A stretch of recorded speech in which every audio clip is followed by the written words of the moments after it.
E aí, galera, meus queridos alunos, sejam bem-vindos, que Deus abençoe todos vocês, um Feliz Natal novamente, né? Nós vamos falar um pouquinho dessa aula para o Enem, né, da área de biologia, e eu achei, assim, interessante, não deveria dar uma aula de um assunto, pegar vários assuntos dentro da biologia, né? Então, eu vou trabalhar bastante a parte fisiológica, a parte também citológica, vou falar um pouquinho de ecologia. Então, eu abordei vários assuntos que eu achei interessante que poderia ajudar vocês na prova do Enem, tá?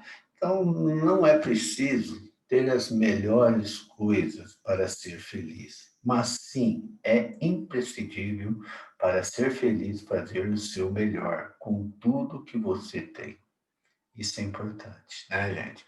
Faça do impossível se tornar possível. Um Feliz Natal. Então, começando com a primeira vitória nossa, tá aqui, né? Eu vou fecundar sozinho e você ganhou de 400 milhões. Só você chegou. Então, essa é a grande vitória da sua vida, né? E hoje você está com medo de um vestibular com pouquíssimo candidato. Então, não tem que ter medo, você é o melhor, tá? Pensa sempre nisso. Né? E chamando atenção para essa gravura, eu queria lembrar que quando a mulher ovula, ela ovula o ovosto quê? 2, né? O ovosto 2, ok, menino? Não podemos esquecer isso. Ele está em qual estágio da divisão parado? Metáfase 2. Lembra da gametogênese? Metáfase 2. Né? Ele está parado ali, esperando acabar de formar o óvulo. Então, quando a mulher ovula, ela ovula o ovosto 2. O que fecunda? O óvulo. Não esqueçam disso, que o gameta feminino é o óvulo. Tá? Então, já recordando a parte reproduziva, né? Reprodutiva, desculpa. Os hormônios ovarianos, quais são? Progesterona, estrógeno. Os hormônios hipofisário, FSH, LH. Hormônio da gravidez, HCG. Lembra-se disso. Enquanto a progesterona estiver em alta, você não ovula, você não menstrua. Feedback negativo para FSH-LH, tá? Esqueçam disso não, tá bem? Mas eu vou falar um pouquinho, eu acho melhor hoje falar um pouquinho do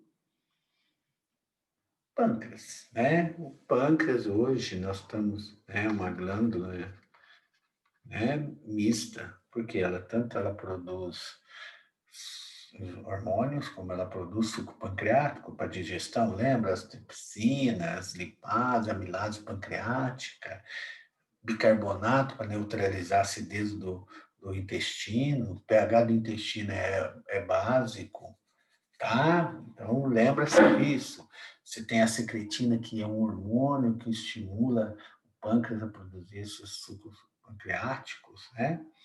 E aí ela produz também o pâncreas hormônios, onde nós temos a insulina, que é produzida pelas células betas, e o glucagon pelas células alfa. E existe um terceiro hormônio, que é a somatostatina, isso aqui é muito importante, pelas células delta, que é o fator regulador, tá? Tanto da insulina como do glucagon. É ele que abre a torneira e fecha a torneira quando não precisa, para você manter equilíbrio, para você não ter produzir de mais nem produzir de menos. Então, é importante esse hormônio é um fator regulador. Igual, quando uma pessoa está com aumento de açúcar no sangue, está com hiperglicemia, né, um aumento desse açúcar no sangue, esse aumento faz com que o pâncreas estimula ao quê? A liberação de insulina.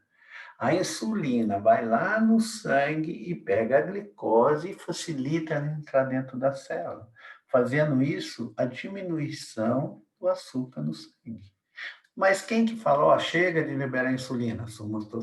Somatostatina. Ela vai lá e regula essa liberação de insulina. Ó, chega, já chegou nos níveis normais. Tá? Importante é isso. Já o glucagon, o que ele faz? Quando você está com uma baixa quantidade de açúcar no sangue, O pâncreas libera o hormônio glucagon. Ele faz o quê? Ele pega o açúcar que está na célula, glicose, vamos falar glicogênio que vira glicose, que libera o sangue, fazendo aumentar os níveis de glicose no sangue. E com isso, você regula a quantidade de glicose no sangue. A somatostatina vai lá e fala, glucagon, chega, já chegou aos níveis normais. Então, é assim.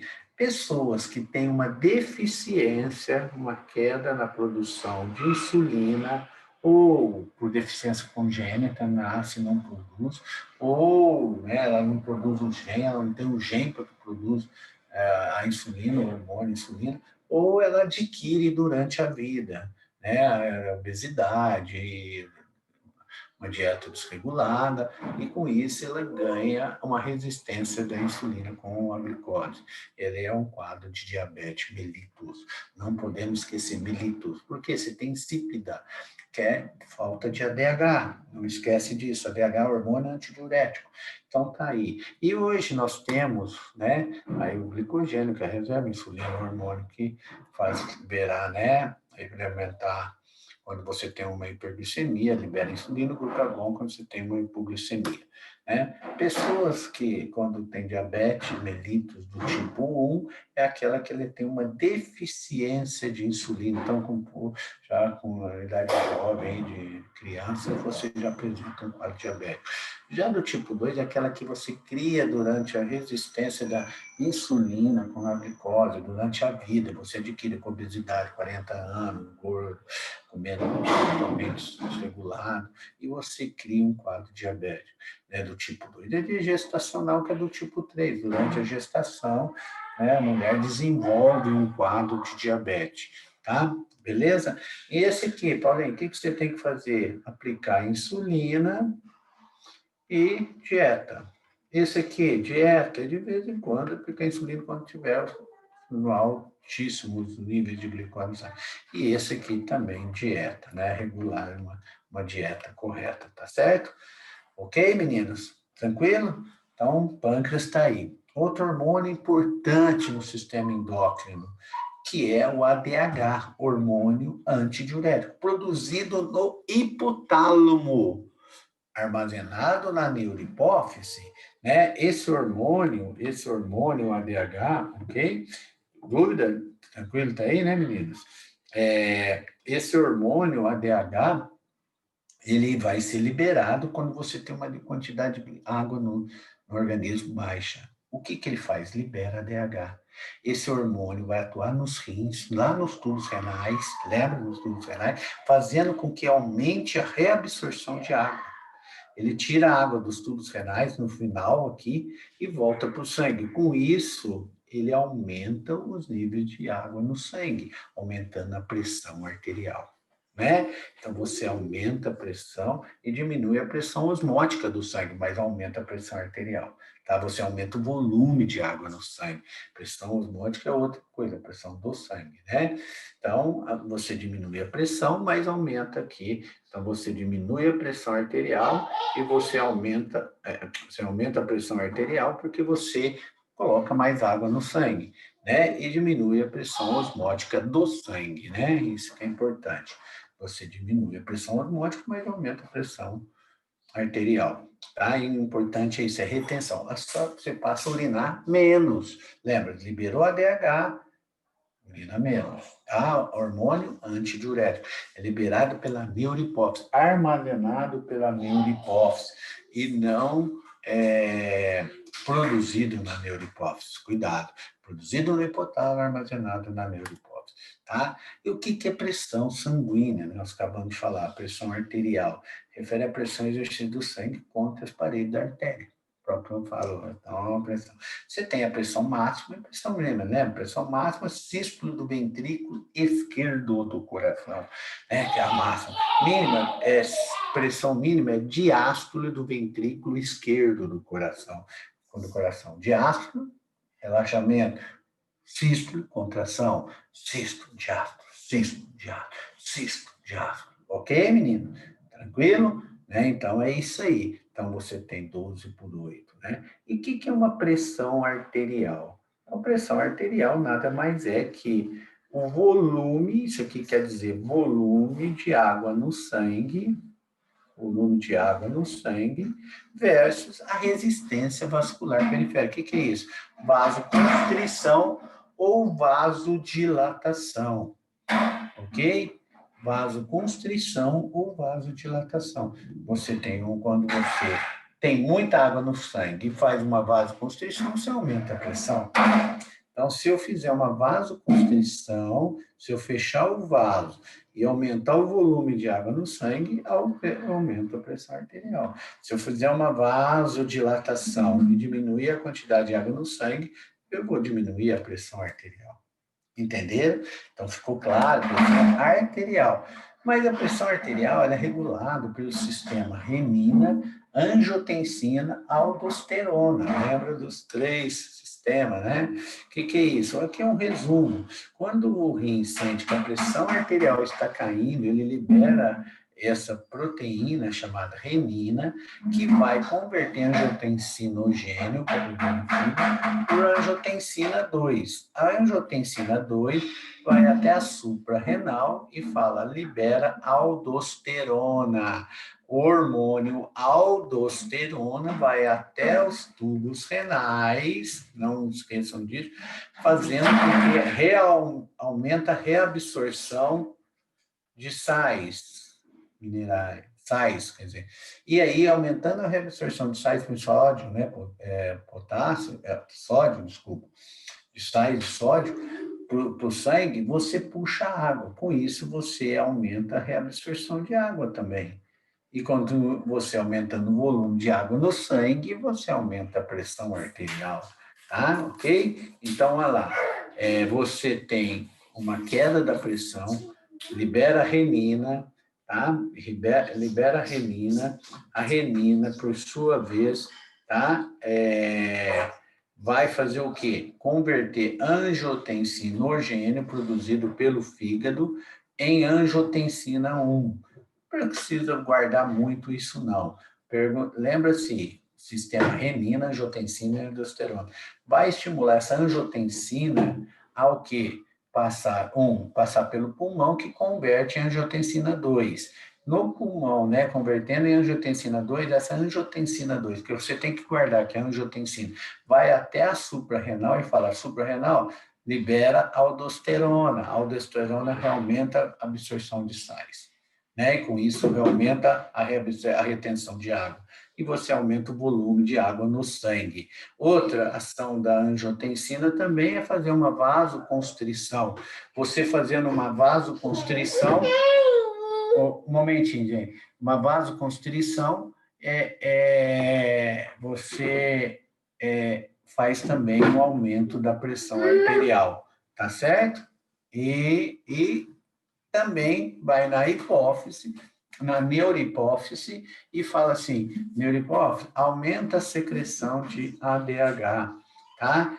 Liberando ADH, você aumenta a reabsorção de água e, com isso, você também aumenta o volume de água no sangue, aumenta a pressão arterial. Ok, menino? Então, tá aí, né? Uma boa dica para o Enem, cuidado com o aumento de pressão arterial, né? O sistema renina, angiotensina, aldosterona.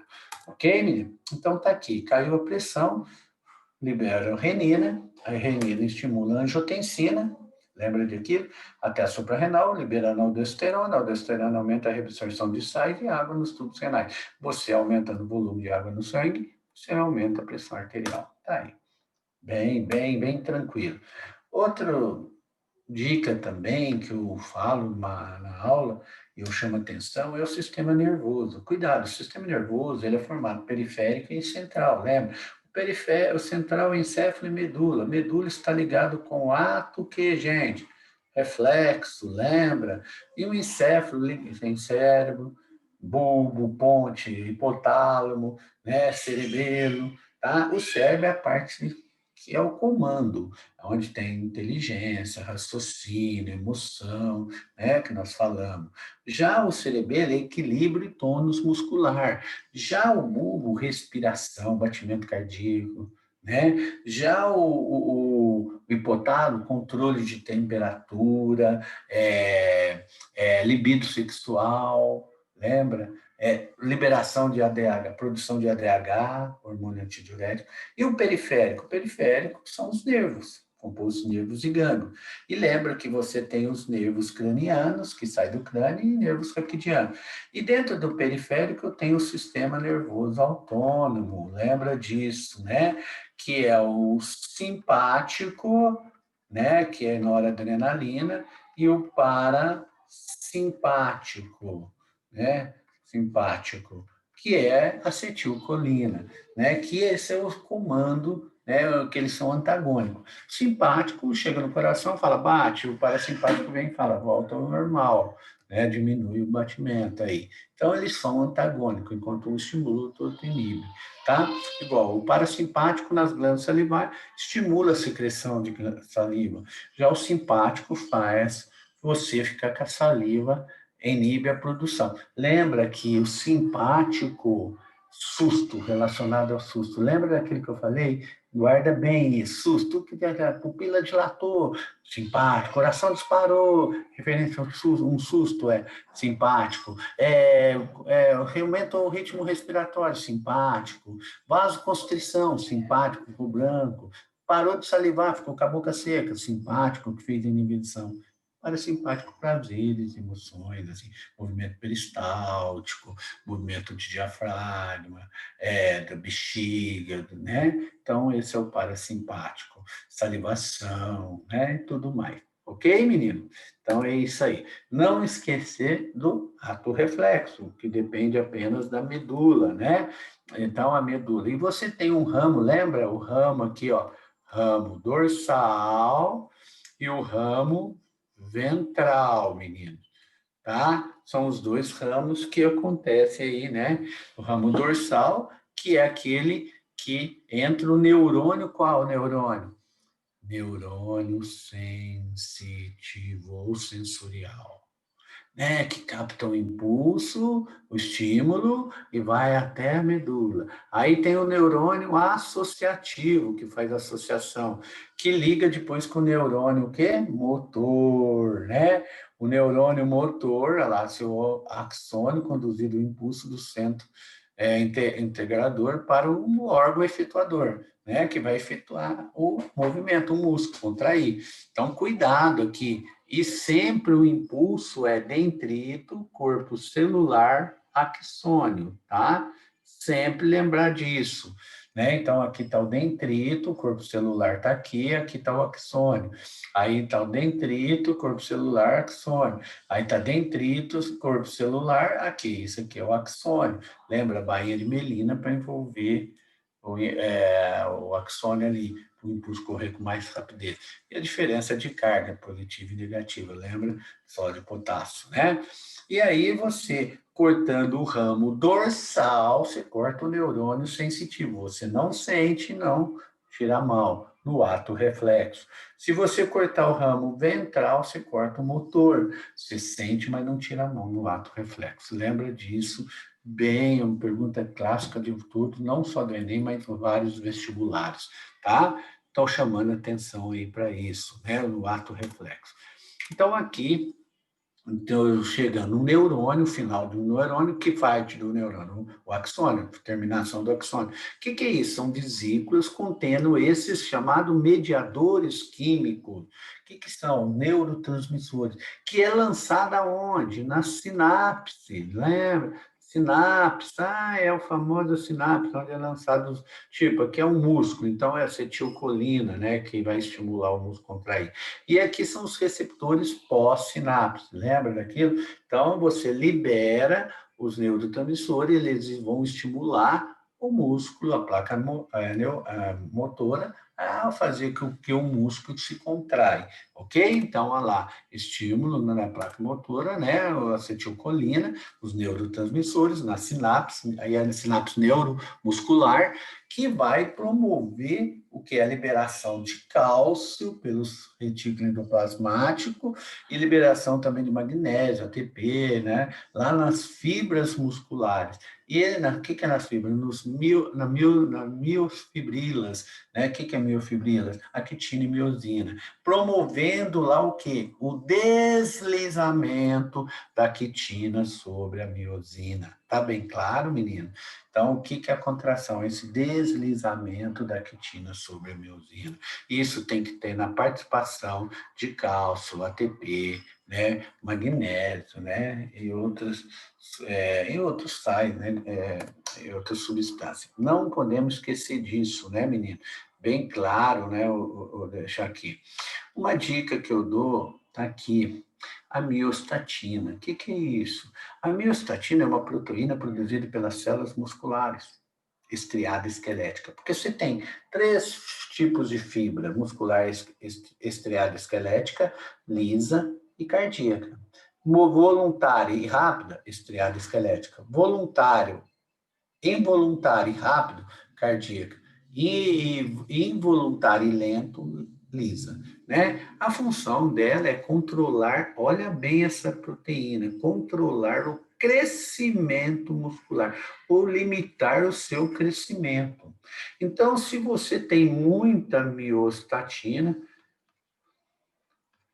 se você tem muito, o seu músculo não cresce, concorda? Ele não vai crescer, porque ele controla o crescimento, ele não deixa o músculo crescer demais. Quando você não tem miostatina, você promove um aumento do crescimento muscular. Por isso que as academias eles estão usando para neutralizar essa proteína.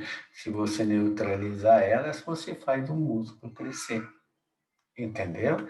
E ele cresce nesse sentido aí, né? Aí um crescimento muscular, porque não tem miostatina, diminuiu a produção de miostatina. Lembra que a miostatina limita o crescimento muscular, tá? Deixar bem claro.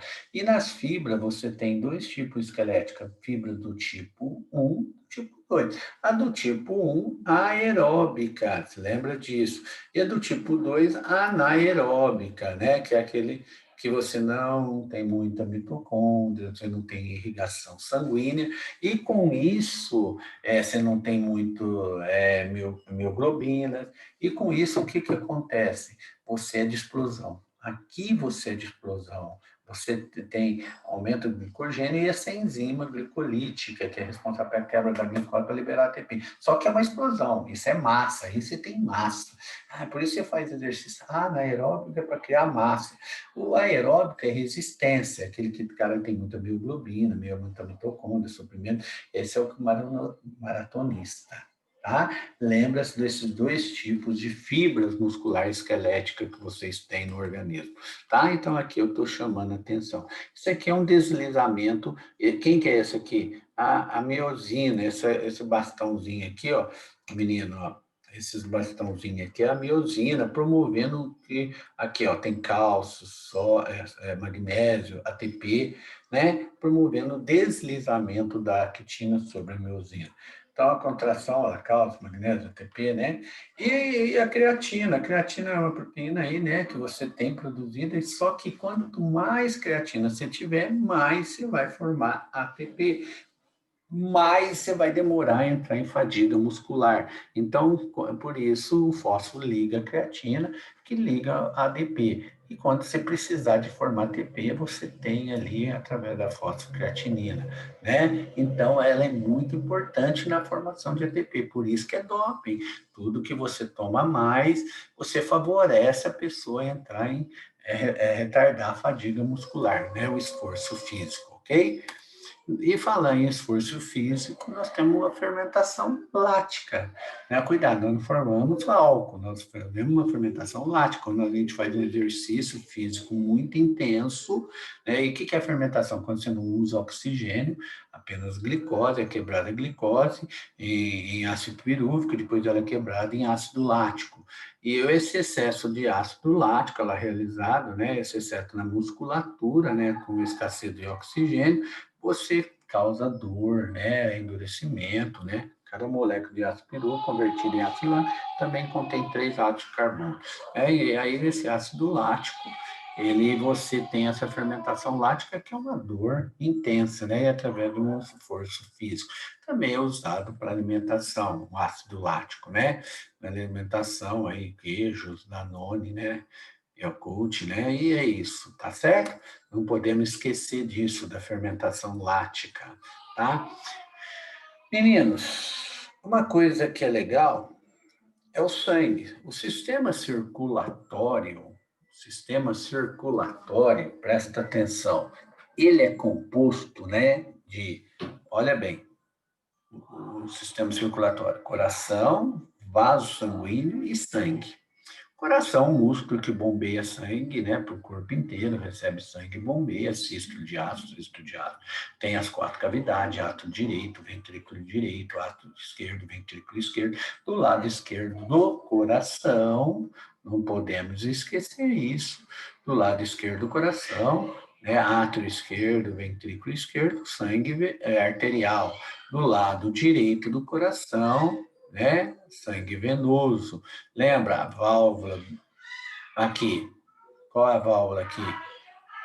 Bicúspide. E aqui é o quê? Qual que é a válvula aqui? Ou tricúspide? Tricúspide, né? Aqui é tricúspide. E aqui é mitral, né? A famosa válvula mitral bicúspide.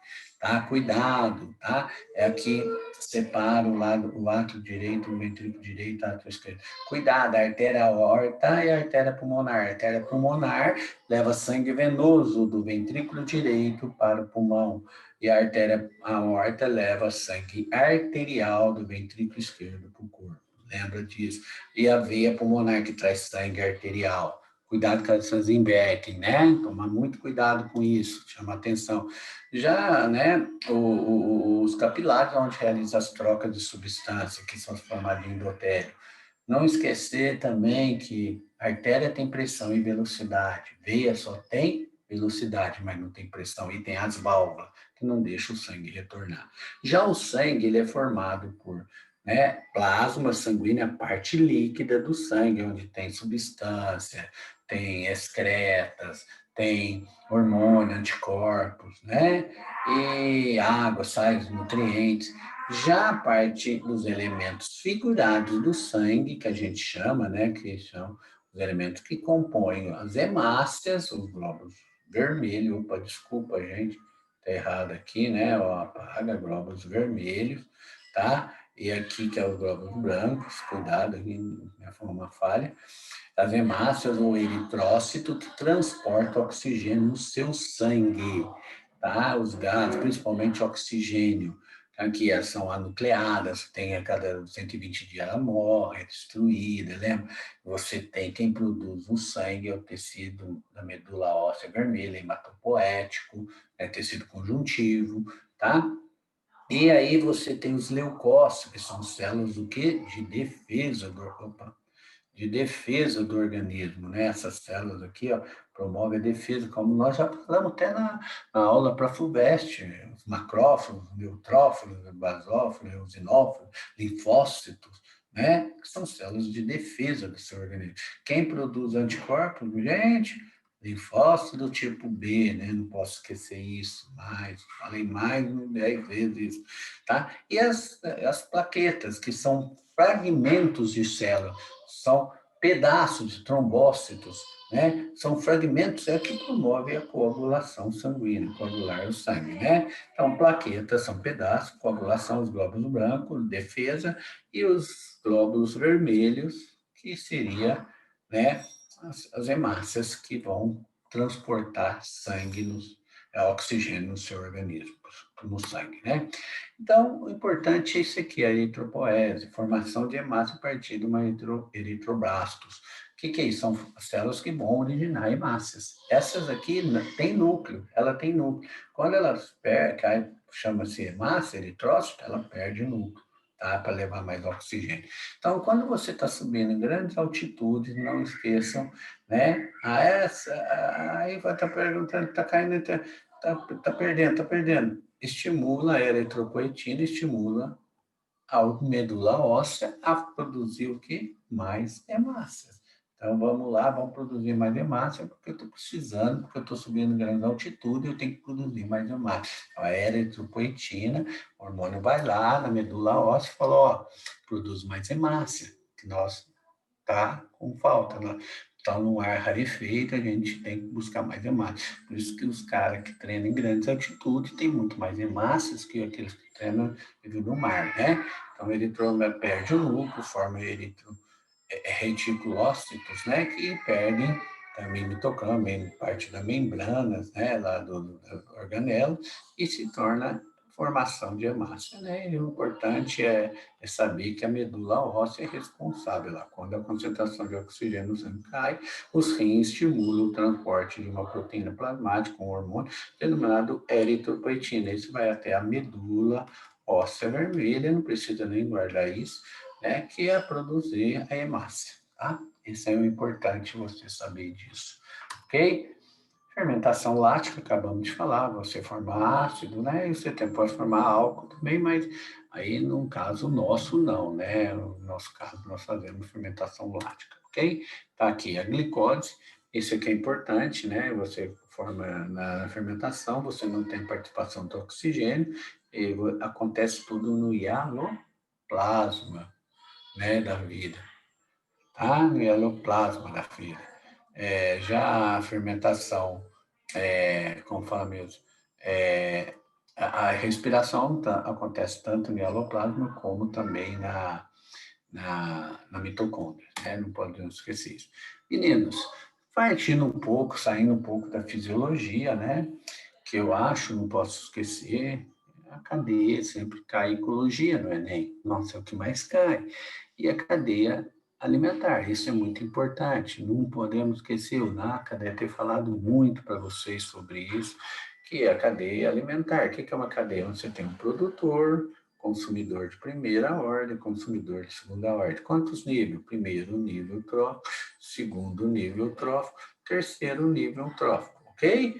Primeiro nível é o produtor, que produz seu próprio alimento. Ele tem mais energia aqui disponível. Só que ele consome um pouco dessa energia que ele adquiriu do sol, através da fotossíntese. Quando o rato come milho, ele só vai pegar o que está disponível, né? O que ele já gastou, gastou. E aí o rato também consome energia com ele, né? Para o seu metabolismo. E que quando a raposa come o rato, vai pegar só o que está disponível. Por isso que o último nível trófico tem menos energia que o que está mais próximo do produtor. Quanto maior a cadeia, menor a quantidade de energia no último nível trófico. Lembra disso, né? Podemos esquecer disso, que a energia é unidirecional, ela vai diminuindo, né, ao longo da cadeia alimentar. Isso é muito importante, tá? Produtor, consumidores, né, de primeira, segunda ordem, ok, menino? Então, aqui o fluxo de energia lá, o que ele gastou, gastou. O que vai passar para frente é o que está disponível na sua massa, né? E aí, na matéria, aí é passado para frente a energia, não é reciclado, tá? Ela é unidirecional. Uma dica também, eu chamo muita atenção esse ano, é a eutrofização. O que que é isso? Quando você joga bastante o quê? Nutrientes na água. Se você jogar nutriente na água bastante, você vai aumentar a proliferação de algas. Essas algas começam a aumentar, vai ter muita matéria orgânica, vai chegar bactérias. Lembra que, né? Bactérias aeróbicas, né? Começa a decompor essa matéria orgânica, começa a ter o quê? Um aumento do consumo de oxigênio da água, cai o oxigênio da água, os peixes morrem, todos os seres morrem. Você tem aí a participação aí do solo, mais matéria orgânica e bactérias anaeróbicas. E aí você causou uma eutrofização. O que que é isso? Morte do rio, por aumento de nutrientes. Pode ser esses fertilizantes, esgoto, né? Da agricultura, esgoto não tratado, que joga nitrogênio, fósforo, que você aumenta os nutrientes na água. Aumentou nutrientes, causou um aumento de proliferação de micro-organismos, de algas, né? Micro-organismos de algas, isso também chega a bactérias, vai consumir oxigênio e depois vai aumentar vai ter um consumo exagerado de oxigênio, cai o oxigênio da água, morte de todos os seres. aí só chega bactérias anaeróbicas, tá bem? Claro, a eutrofização, não esqueçam disso, pelo amor de Deus. Uma dica também está aqui, foi um acordo em Paris, em 2015, onde 195 nações assinaram um termo, que aí acabou o Tratado de Quioto, passou a ser esse tratado, né? E que vai começar, sabe quando? Em 2020. A partir de 2020 começa a vigorar esse acordo. Então, esse ano está bem. A pandemia até mais difícil, mas independente disso, o tratado foi firmado a cada 5 anos, ele começaria a vigorar a partir desse ano, 2020. Esse tratado, né, a conferência teve o principal objetivo de firmar um acordo, né, lá em Paris, entre 195 nações, voltado à redução da emissão do gás efeito estufa, o aquecimento global. Esse acordo deverá vigorar a partir de 2020. Ó. O objetivo é reduzir o aquecimento global. Em 2100, né? Aí, né, a temperatura média seria isso aqui, 2 graus. Então, eles querem abaixar a temperatura. Eles estão trabalhando para 1,5 grau, tá? A média, né? Isso média, né? Inferior a isso, né? O país deve trabalhar no aquecimento, fica abaixo de 2 graus, buscando um limite de 1,5 grau. Isso de média. Países ricos vão desembolsar mais, aqueles pobres vão receber mais recursos. Não há menção à porcentagem de corte dos gases estufa. Não tinha como tratar de produto, tanto carbono para um, tanto carbono para outro. Não, aqui não. Nós temos que fazer todo mundo trabalhar para baixar essa temperatura. O texto não determina quanto cada um precisa baixar, né? Ou subir. De acordo, vai ter uma revisão a cada 5 anos. Né? Esse ano teve de novo. Então, nós temos que bater muito bem nisso, cuidar desse ano entra em vigor. Por isso que eu estou chamando a atenção desse acordo de Paris 2015. Tá? Chama atenção para isso. Efeito estufa, não, né? O NACA falou bastante. O que seria o efeito estufa, Paulinho? O efeito estufa nada mais é que você liberar o que é CO2 para a atmosfera. O CO2 ele retém um pouco do calor, mantendo a temperatura do planeta. É ótimo, efeito estufa. Mas o que acontece? Quando você tem uma emissão muito grande de CO2, você não deixa esse calor sair totalmente. Então, ele fica muito retido. E com isso, você aumenta o quê? A temperatura e o efeito estufa, aumentando, né, o aquecimento global, tá? Então, isso é devido à poluição, né, os gases. O CFC é mais destruição da camada de ozônio, lembra disso, né? A camada de ozônio destrói, a raiz bate mais acidente, também aquece o planeta com maior velocidade, tá? Queimada, desmatamento, isso tudo favorece, né, ao aquecimento global. Não podemos esquecer disso. Muito importante isso, o aquecimento global, tá, gente? Então, bem, uma dica aí que eu dou, cuidado, né? O metano também é um grande gás que aumenta o efeito estufa, né? E o efeito estufa é importante para você manter a temperatura no planeta. Então, aqui estaria 15 graus aí, né? Abaixo, 30 graus abaixo aí, né, do que nós temos hoje. Mas, talvez em outros lugares não teria nem vida. Agora, você está aumentando a torneirinha do efeito estufa, então não posso esquecer isso. Uma dica aí, o Luizinho deve ter falado bastante, a gente fala também na fisiologia, né? Essa diferença de, né, transporte pela membrana.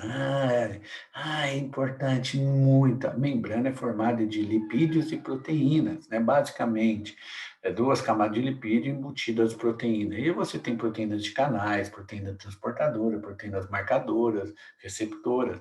O que acontece? Quando você tem um produto, aqui é a concentração, né? Esse é um soluto, um gás, CO2, o oxigênio, o oxigênio passa pelos lipídios ou passa por proteína, a gente chama de transporte passivo. O que é isso? Da onde tem mais para onde tem menos, sem gastar energia. E aí uma difusão, a que eu falo, simples. É difusão simples, difusão simples.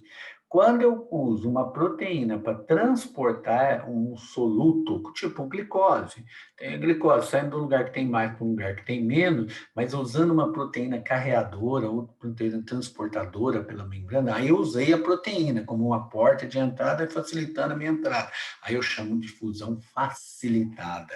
Olha a diferença, hein? Simples e facilitada, tá? E aí, quando eu falo, olha, eu estou usando uma proteína, mas eu estou saindo de um lugar que tem menos para um lugar que tem mais, aí eu estou indo contra o gradiente de concentração, e eu estou gastando energia, eu falo em transporte ativo, bomba sódio potássio. Toda vez que você olhar um exercício, ele tiver diferença de concentração dentro e fora da célula, é porque está gastando energia. Por isso que o neurônio, lembra quando a gente estudou neurônio lá? O neurônio, mesmo ele em repouso, ele está com carga positiva e negativa, porque você tem muito sódio aqui e potássio aqui dentro, né? Para você manter essa diferença, você está gastando energia. Mesmo ele em repouso, ele gasta energia, tá? Depois ele acaba gastando mais com transporte, repolarização, despolarização, despolarização, repolarização e assim por diante, né? Lembra disso. Mas é o transporte ativo, aqui gastou energia. Por isso que eu se perguntar, se eu olhar uma célula e falar que difusão, transporte passivo e transporte ativo, e eu falar, essa célula faz transporte ativo, essa outra célula faz transporte passivo. Eu posso falar qual dos seres está vivo? Eu posso falar que esse está vivo porque gasta energia, gastando energia tem metabolismo. Aí está vivo. O outro eu não posso falar. Cuidado que esses pega, tá? De Enem, muito em texto, tá? Cai sempre Enem, difusão, lembra? Você jogar uma hemácia dentro de um copo, você está, agora toma cuidado. Se você falar em passagem de água, eu falo em osmose, solvente.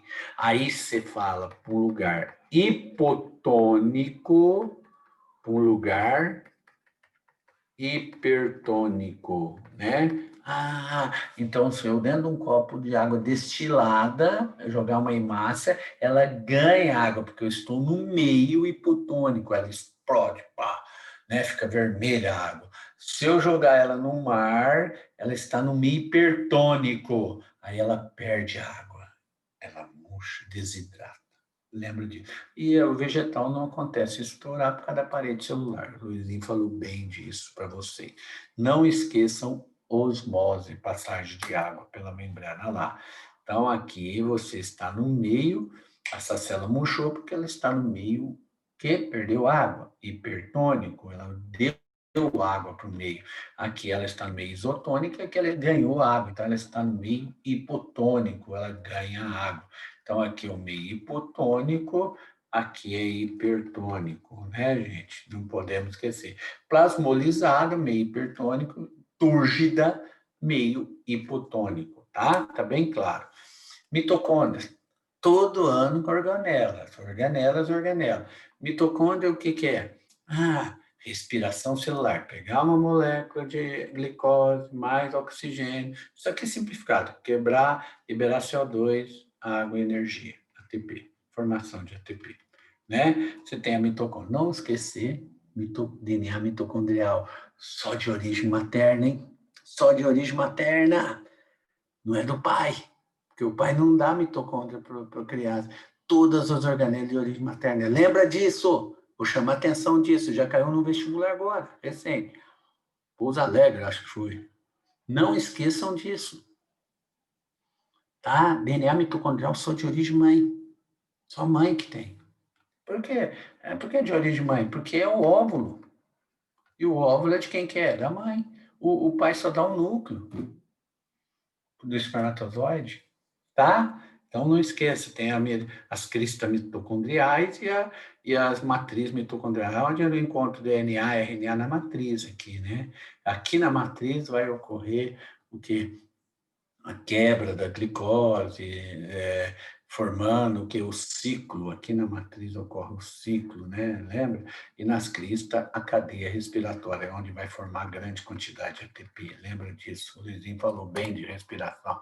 Então, você tem aí, ó, né, entra a glicose, quebra em ácido pirúvico, depois forma acetilcoenzima A, entra no ciclo Krebs, ele vai formar ATP, CO2, NAD, FAD, né, e aí vai para as cadeias respiratórias. As cadeias respiratórias vai formar ATP em grande quantidade, tá ok?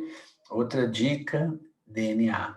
O DNA, hoje, falado em vírus, todo mundo falando do vírus, do Covid, tem que saber, DNA, ou ele faz uma autoduplicação, que é a replicação, formar outro DNA, ou ele faz uma transcrição para uma molécula de RNA mensageiro. E esse vai ser traduzido no ribossomo para determinar a sequência de aminoácidos síntese de proteína. Lembra-se disso, não posso esquecer isso jamais, tá, menino?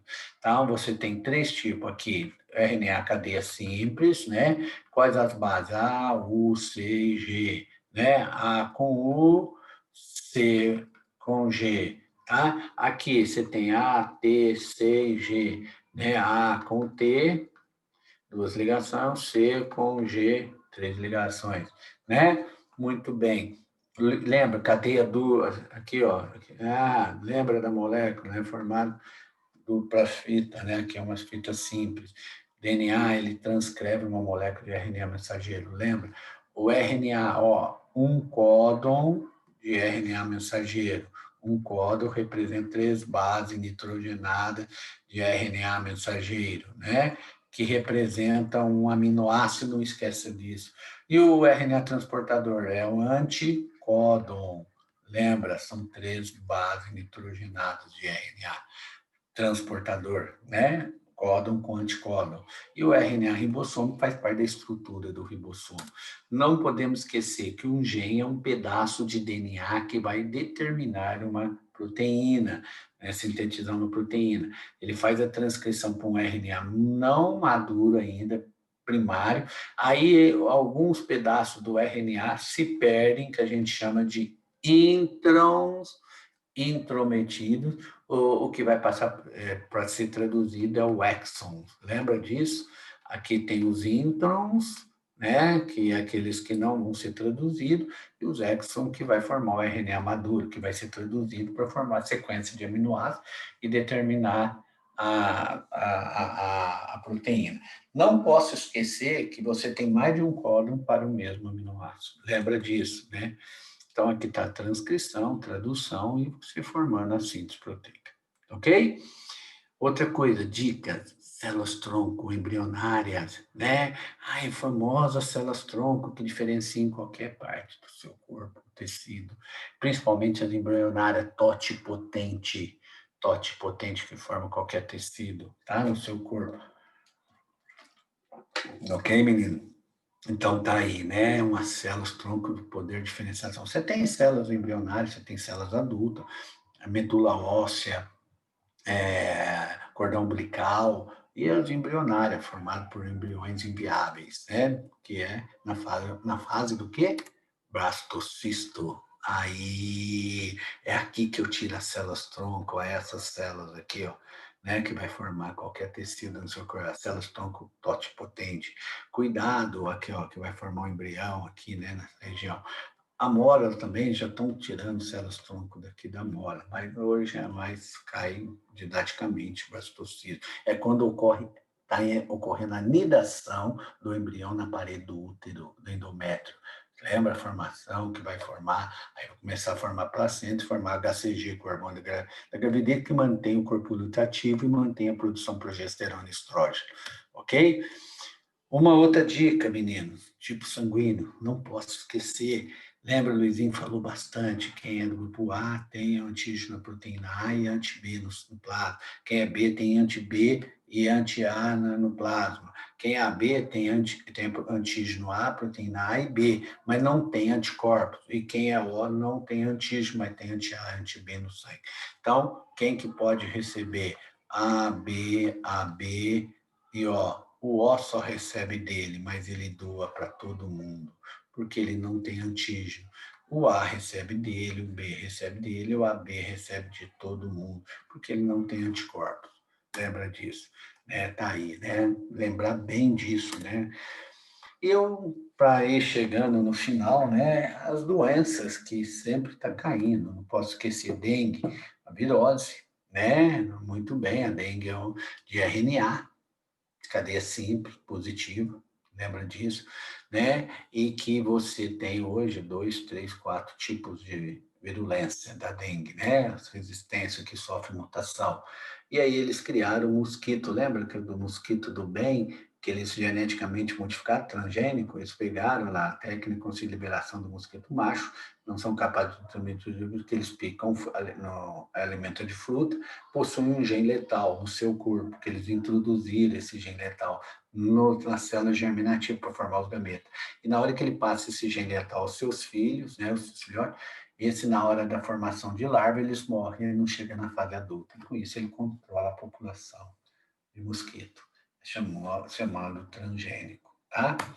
A zika também é causada por um RNA de cadeia positiva. O que é isso, cadeia positiva? É quando ele tem cadeia, o RNA entra e já faz a tradução, não tem a transcrição em proteínas virais, né? Novas proteínas virais e vírus, tá? Então, aí, ó, RNA de cadeia positiva. Transmissão, né? Mosquito também, incubação do 4 a 12 dias. Já esse vírus é o retrovírus, aí é diferente, não é nem de cadeia positiva nem negativa. Ele é o RNA viral que entra na célula, forma DNA pela enzima transcriptase reversa, que vai formar DNA mensageiros virais, né, que vão formar novas proteínas. E aí vai formar novos vírus. Aqui é retrovírus, lembra disso, né? Retrovírus, tá? Cuidado, não é nem de cadeia positiva nem de cadeia negativa. Já a doença de Chagas, protozoários, estou chamando a atenção, né? O Trypanosoma cruzi, que tem o barbeiro, uma célula flagelada que está entre as hemácias, diferente da malária que está dentro da hemácia, né? Rompe a hemácia, fezes contaminada do barbeiro, ou transfusão sanguínea, ou ingestão de alimento contaminado com tripanossoma ou placenta, via placentária, congênito. Cuidado, quando a mãe pode ter doença sadio, não é uma doença hereditária, sim adquirida, né? Vetor barbeiro, que é o hospedeiro intermediário da doença. No intestino, lembra? 3 formas, uma forma tripomastigota, que se encontra no sangue, epimastigota, que encontra no intestino do mosquito, do mosquito, não, desculpa, não é mosquito, do barbeiro, do inseto, e uma forma sem flagelo, que é na musculatura, amastigota, tá? As 3 formas de tripanossoma que se encontra, ok? E a Covid, né, gente? Não tem que deixar um RNA de cadeia positiva também, que é tudo, porque o sarampo é de cadeia negativa. Aí, como que é de cadeia negativa? O RNA é simples, ele entra, transcreve, faz a transcrição para uma molécula de RNA mensageiro, e aí ele faz a tradução para uma proteína. Esse é de cadeia negativa. De cadeia positiva, ele já entra e já é traduzido, por isso que é rápido, né? Diretamente para a síntese proteica, assim, maior velocidade de geração. São envolvidos por uma cápsula de proteínas e gordura, né? Lipoproteica, né? Fosfolipídio com proteína, e aí com essas coroas de proteína, que por isso que chama coronavírus, parece uma coroa, que é essa proteína spike, né? Onde vai alguns laboratórios estão desenvolvendo a vacina a partir dessas proteínas, aqui injetando, fazendo o organismo a produzir anticorpos contra essa proteína, e depois ele pegando esses anticorpos e aplicando nas pessoas, né? Então, isso é imunidade. Um dos métodos de vacina é isso, né? Você desenvolver a partir dessas proteínas estranhas, desenvolver o antígeno que combate depois o seu organismo produzir anticorpos para combater essa quando entrar o Covid.